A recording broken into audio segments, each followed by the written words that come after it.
নমস্কার,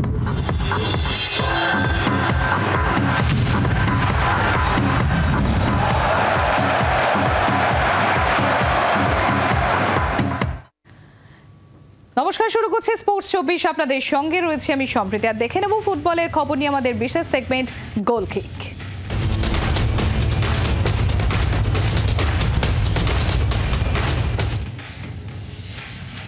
চলতি মাসের 26 তারিখ দিল্লিতে মোহনবাগানের সামনে পাঞ্জাব চ্যালেঞ্জ।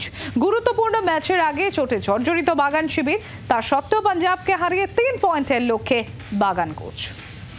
চোটে কাবু মোহনবাগান শিবির, Dimitri Petratos, Greg Stewart, Ashique Kuruniyan নেই। এই পরিস্থিতিতে বক্সিং ডেতে দিল্লিতে পাঞ্জাব এফসির বিরুদ্ধে খেলতে নামছে মোহনবাগান সুপার জায়ান্ট।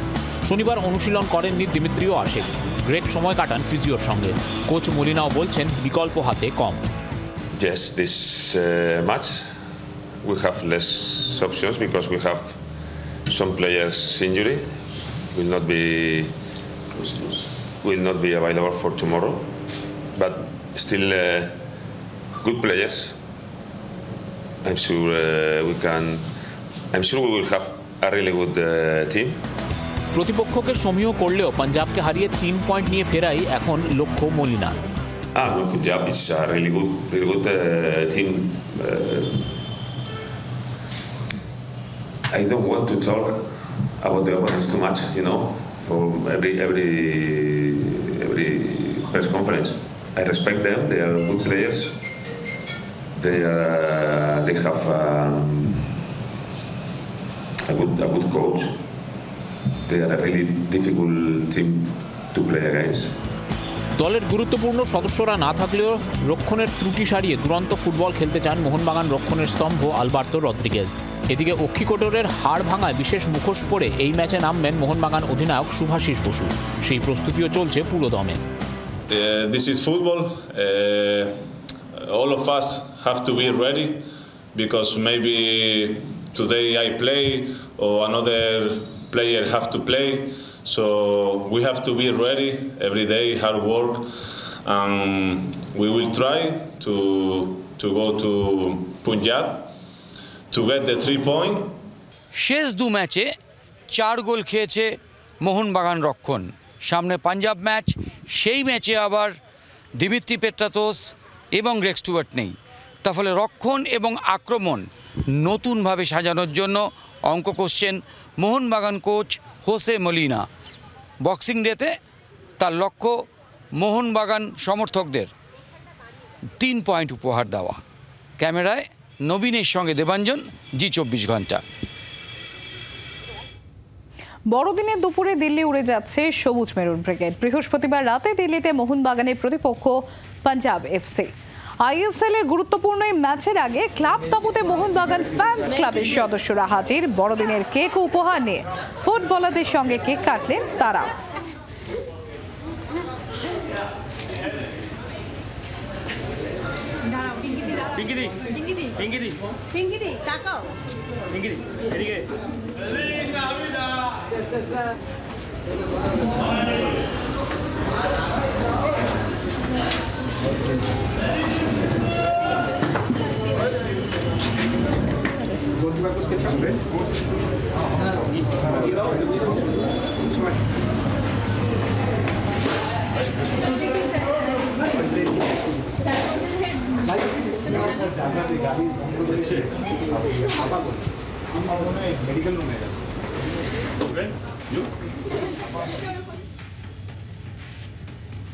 বড়দিনের আগে মানব সেবায় ইস্ট বেঙ্গল শিবির। মঙ্গলবার দক্ষিণ কলকাতার এক বেসরকারি হাসপাতালে গিয়ে মুমূর্ষু রোগীদের বড়দিনের উপহার ক্রিসমাস কেক দিয়ে এলেন সৌভিক চক্রবর্তী, নিশু কুমার, পিভি বিষ্ণু, জ্যাকসন সিং ও কোচ অস্কার ব্রুজো। সঙ্গে তাঁদের আরোগ্যের জন্য রইল লাল হলুদ শিবিরের প্রার্থনাও।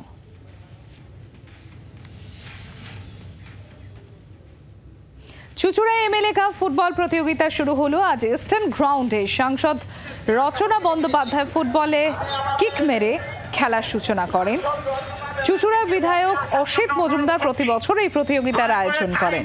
চুঁচুড়া মাঠে এই প্রতিযোগিতা চলবে 1 জানুয়ারি পর্যন্ত। নকআউট প্রতিযোগিতায় হুগলি জেলার 8টি দল অংশ নেবে। আজ প্রথম ম্যাচে চুঁচুড়ার ভারতী ডায়াগনস্টিক্সকে 2-0 গোলে হারিয়ে দেয় চন্দননগর বয়েজ স্পোর্টিং ক্লাব।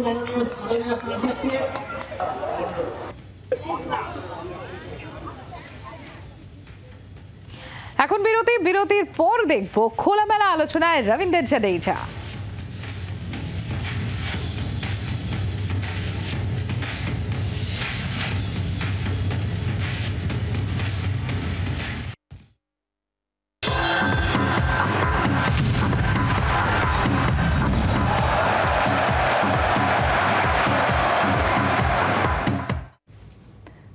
দেখছেন স্পোর্টস 24 আর এবার দেখব ক্রিকেটের খবর নিয়ে আমাদের বিশেষ সেগমেন্ট প্যাভিলিয়ন এন্ড।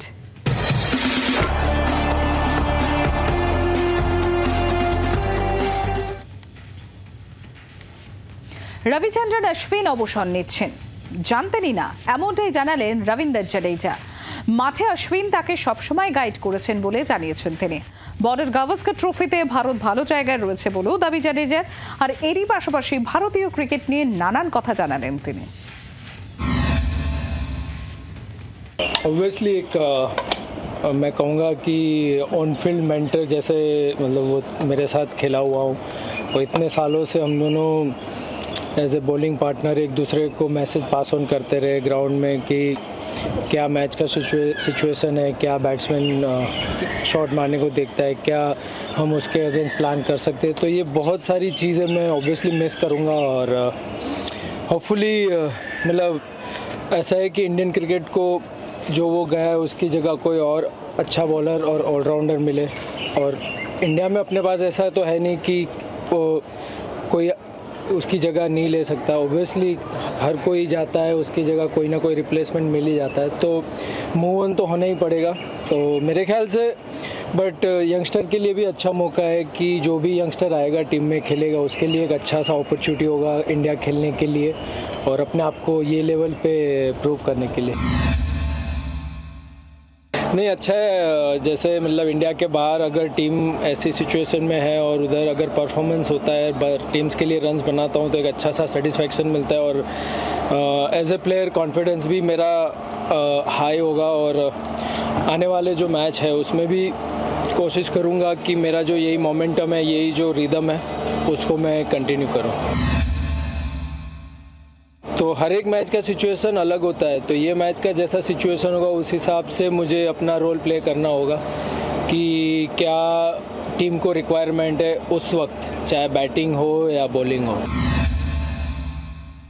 मतलब इंडिया में जब हम खेलते हैं तो स्पिनिंग जैसे स्पिनर्स का रोल ज़्यादा रहता है, इधर इतना स्पिनर्स का रोल सपोर्टिंग रोल मैं कहूँगा कि रहता है कि क्योंकि विकेट से इतना कुछ खास स्पिनर के लिए होता नहीं है। एक एरियाज़ में अच्छा लाइन एंड लेंथ और फील्ड अच्छा प्लेसमेंट रख के बॉल डालना होता है। तो इधर इतना मैं मानूंगा कि इधर इतना मुझे नहीं लगता कि ज़्यादा रिस्पॉन्सिबिलिटी जैसी बात होगी, क्योंकि जो लास्ट मैच में मेरा रोल था वही ये मैच में भी रह सकता है। इतना कुछ ज़्यादा चेंज इधर नहीं होगा। बट हाँ, इंडिया में अगर खेल रहे होते तो ज़रूर मैं कहूँगा कि थोड़ा रिस्पॉन्सिबिलिटी मेरे ऊपर ज़्यादा रहेगी।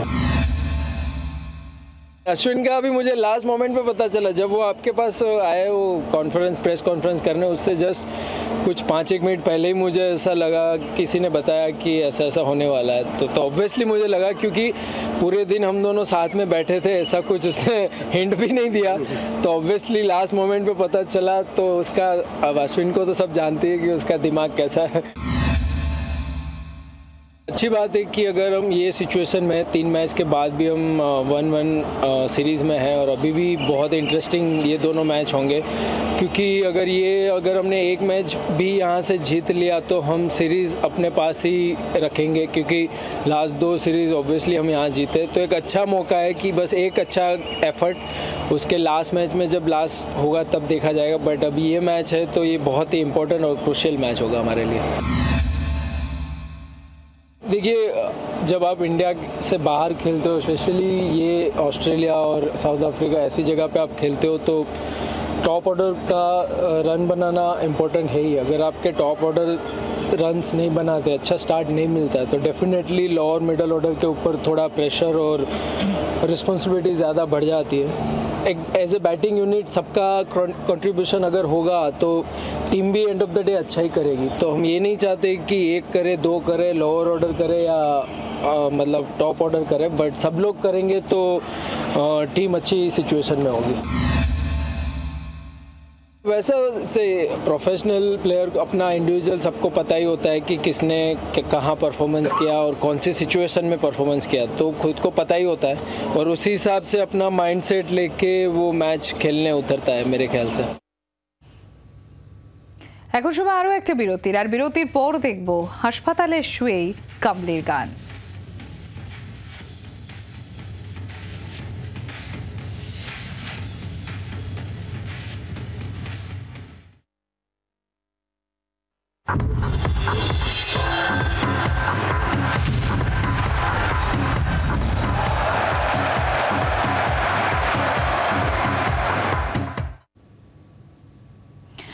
কামলি আছেন কামলিতে, হাসপাতালের বিছানায় শুয়ে আছেন, কিন্তু জানালেন হাল ছাড়বেন না।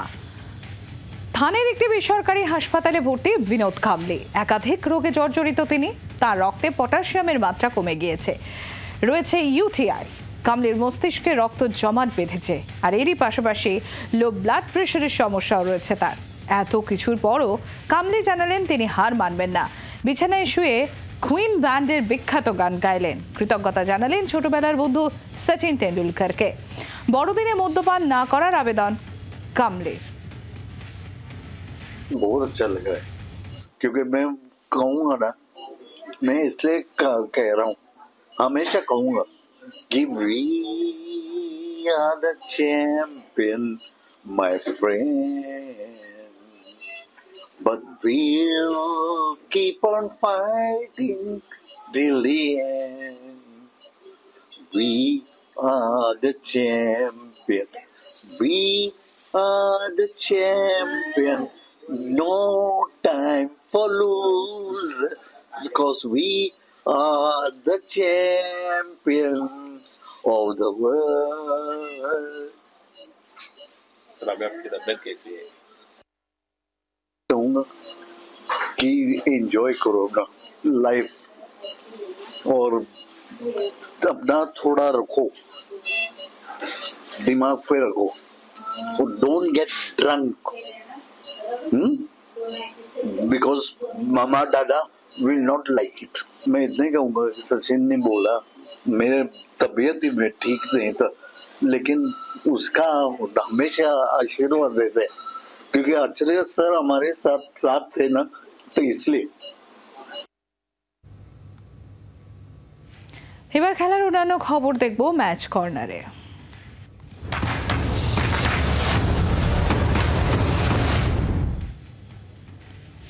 রুডি হাতানো, তৌহিদ হেদায়েত সহ একাধিক আন্তর্জাতিক ব্যাডমিন্টন খেলোয়াড়ের জন্ম দিচ্ছে ইন্দোনেশিয়া। সেই ইন্দোনেশিয়ার কোচ ইসনা সাকতিকে নিয়ে এসে বাংলা থেকে নতুন ব্যাডমিন্টন প্রতিভা তুলে আনার প্রয়াস বেঙ্গল ব্যাডমিন্টন একাডেমি।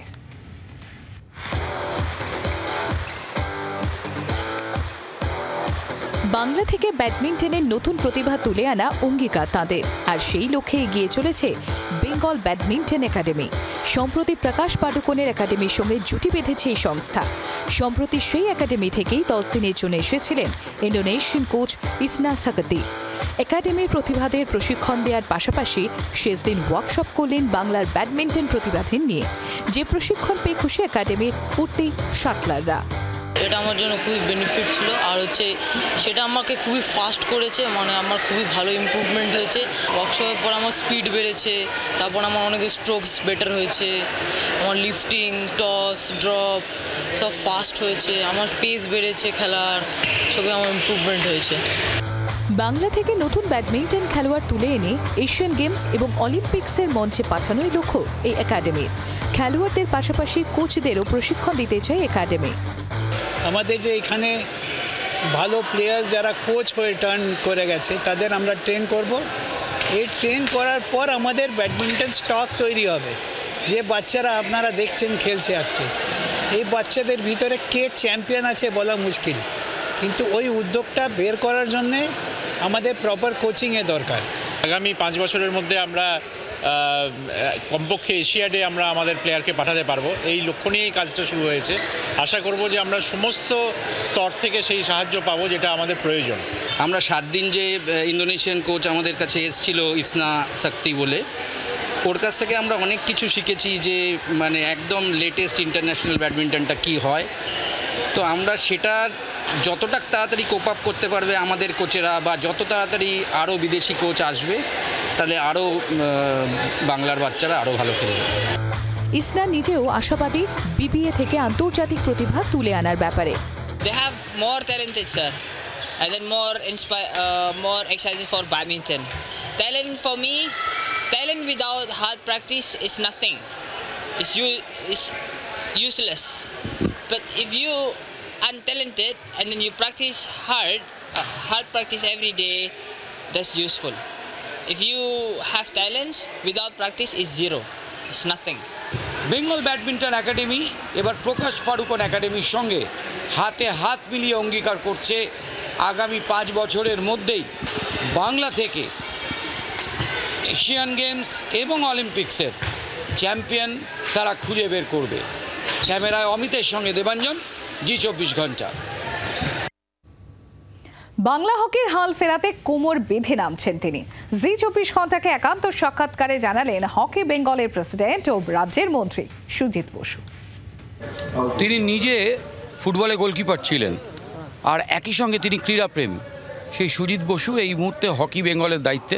সুজিতদা, আপনি সংস্থার দায়িত্বে এসছেন, হকি নিয়ে ধ্যানচাঁদ তার আত্মজীবনীতে বলছেন যে তিনি তার জীবনের সেরা ম্যাচটা কলকাতাতে খেলেছেন, কিন্তু সেই বাংলার হকি এখন জাতীয় দলে আমরা দেখি না।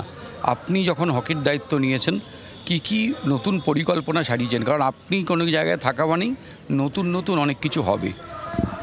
দেখুন, আপনি ধ্যানচাঁদের কথা দিয়ে শুরু করলেন। ধ্যানচাঁদ তো হকির জাদুকর, সবাই জানেন, এবং হকি বেঙ্গলও ভেসপেজ আমাদের, আমি যার খেলা দেখেছি গুরবক সিং, এরা হকির খুব, বাংলাও খুব বড় বড় প্লেয়াররা। আর হকি যখন একটা সময় ন্যাশনাল সিলেকশনও হতো, তখন বেঙ্গল থেকেই সব কিছু হতো। সবে আমি দায়িত্ব পেয়েছি। দেখুন, আমি আগে কিছু বলি না, আগে করি।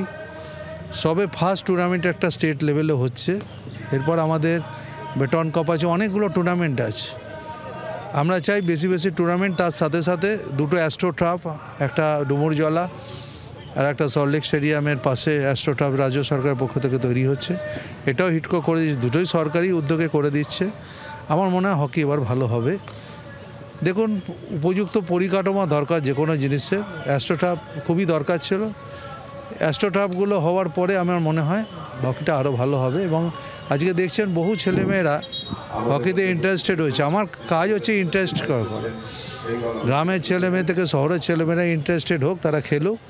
সবাই যে একটা ডিসিপ্লিনের মধ্যে থাকবে তা না। হকিটাকে আমি চাই আরও বেশি করে বিকশিত করতে, এবং তার জন্য যা করতে হবে চেষ্টা করি। এখন কিছু বলবো না, আগে কিছু করি তারপর বলবো।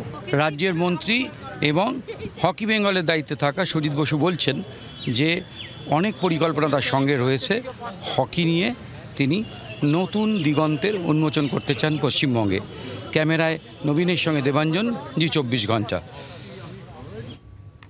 শেষ হলো রাজ্য হকি প্রতিযোগিতা। গত 14 ডিসেম্বর শুরু হয়ে 10 দিন ধরে গোটা রাজ্যে হয়েছে এই প্রতিযোগিতা, যেখানে বিভিন্ন বয়সভিত্তিক ও সিনিয়র টিম অংশগ্রহণ করেছিল।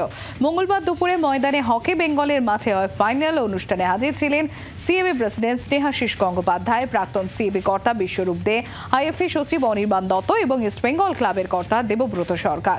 মহিলাদের বিভাগে চ্যাম্পিয়ন কলকাতা এবং পুরুষদের বিভাগে চ্যাম্পিয়ন দক্ষিণ 24 পরগনা। এবার আমাদের স্টেটে 18টা ডিস্ট্রিক্ট খেলেছে, মানে 6টা গ্রুপে হচ্ছে। সব জুনিয়র আর সিনিয়র মেয়ে ছেলেদের ম্যাচ হয়েছে। 64 ম্যাচেস এখানে আমাদের ক্যালকাটাতে হয়েছে।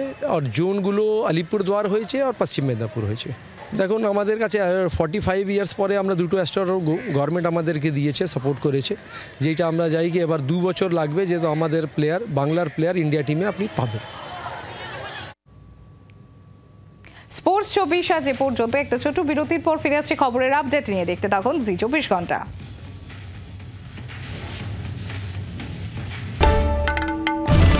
বাংলার আওয়াজ, বাঙালির আবেগ, জি 24 ঘন্টা।